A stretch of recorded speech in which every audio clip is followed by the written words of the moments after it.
Hello students, आज इस video में आपको मैं समझाने वाला हूँ matrix approach of network analysis कैसे करते हैं। पूरा बेसिक इस वीडियो में मैं आपको समझाने वाला हूँ। नेक्स्ट वीडियो पे आपको एग्जांपल मिल जाएगा, 2-3 एग्जांपल मैं सब करवा दूंगा। तो ये जो टॉपिक है ये आप लोगों को पूरा समझ आ जाएगा। तो चलिए शुरू करते हैं। देखिए, matrix approach of network analysis, it is a method of analysing electrical circuits using matrix. Matrix के माध्यम से इलेक्ट्रिकल सर्किट्स को एनालाइसिस करेंगे। It is an another way of solving mesh equation. Mesh equation को सॉल्व करने का एक another way है। तो कंसीडर ए सर्किट, इधर हमने एक सर्किट ले लिया, रेजिस्टेंस है R1 R2 and R3। Voltage source देखिए V1 V2। अगली वीडियो में, पहले वीडियो में मैं आपको बता चुका हूँ कि देखिए लंबा वाला डंडा को हम प्लस देंगे, छोटे वाले डंडा को माइनस। इधर भी सेम। अब आता है, देखिए सिंपल से, देखिए इधर हम मैश, दो ही लूप है। मैश एनालिसिस पे हमने क्या किया था, करंट को घुमाया था। अगर मैं इस बॉक्स पे क्लॉकवाइज घुमाऊंगा, इस बॉक्स पे भी क्लॉकवाइज ही घुमाना पड़ेगा। इस बॉक्स पे एंटी क्लॉकवाइज घुमाऊंगा तो इस बॉक्स पे भी एंटी क्लॉकवाइज घुमाना पड़ेगा। तो इधर हमने क्लॉकवाइज करंट को घुमाया, इधर भी सेम क्लॉकवाइज घुमाया, नाम दे दिया I1 एंड I2। हम क्लास 9 या 10 पे हम पढ़ के आए हैं कि ओम्स लॉ से V equal to I R. तो V equal to I R को हमने ऐसे लिख लिया और देके R I equal to V। तो देखिए इधर दो ही मैश है, I1 एंड I2 मैश। एक सिंपल सा फंडा है कि अगर दो मैश है तो मैट्रिक्स निकलेगा 2 into 2 मैट्रिक्स। अगर तीन मैश है तो मैट्रिक्स निकलेगा 3 into 3। अगर चार है तो 4 into 4 मैट्रिक्स। यही लिखा है writing in matrix form. We have to mesh here I1 and I2, so we will get 2 into 2 matrix. So we will get 2 into 2 matrix. अगर इधर तीन मैच होता तो 3 into 3 मैट्रिक्स, चार मैच होता तो 4 into 4 मैट्रिक्स। अब देखिए मैट्रिक्स क्या होगा, देयर मैट्रिक्स विल बी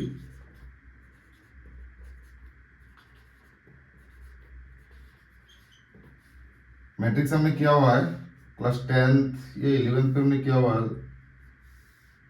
अगर आपको याद होगा तो थोड़ा सा रिवाइज कर लेना, इजी है। देखिए इधर टू मैच है, दो ही मैच है, इसलिए 2 into 2 मतलब 4R, मतलब 4R लिखना पड़ेगा हमको। 2 into 2 मैट्रिक्स कैसे लिखते हैं आपको पता होगा। तो इधर हम इस कॉलम पे 1 2, इस कॉलम पे भी 1 2, इसके बाद 1 2 1 2।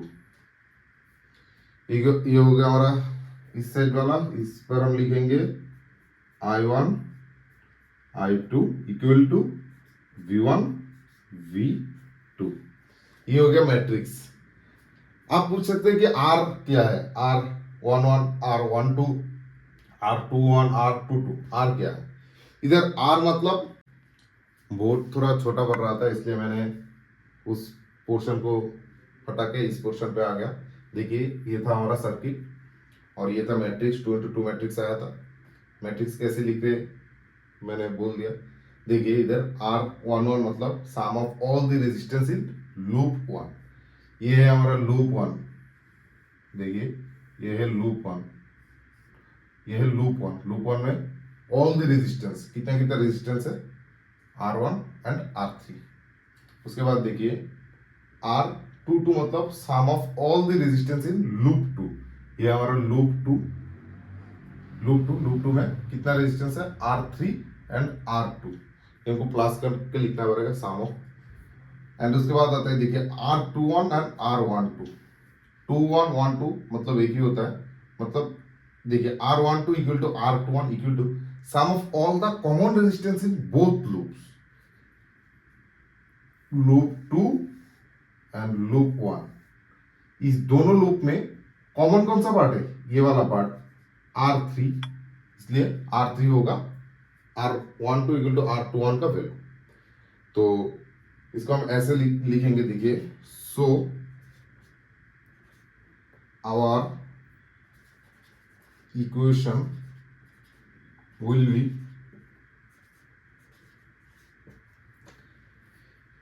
हम वैल्यू पुट करेंगे R11 मतलब sum of all the resistance in loop 1।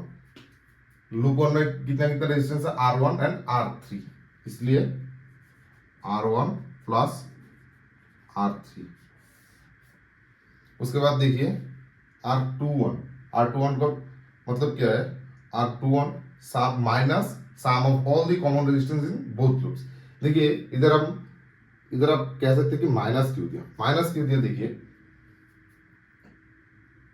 लंबा वाला डंडा प्लस छोटा वाला डंडा माइनस। देखिए करंट इधर R3 के माध्यम से देखिए ऐसे घूम रहा है, और R2 के सॉरी इस वाले लूप में लंबा वाला डंडा प्लस छोटा वाला डंडा माइनस।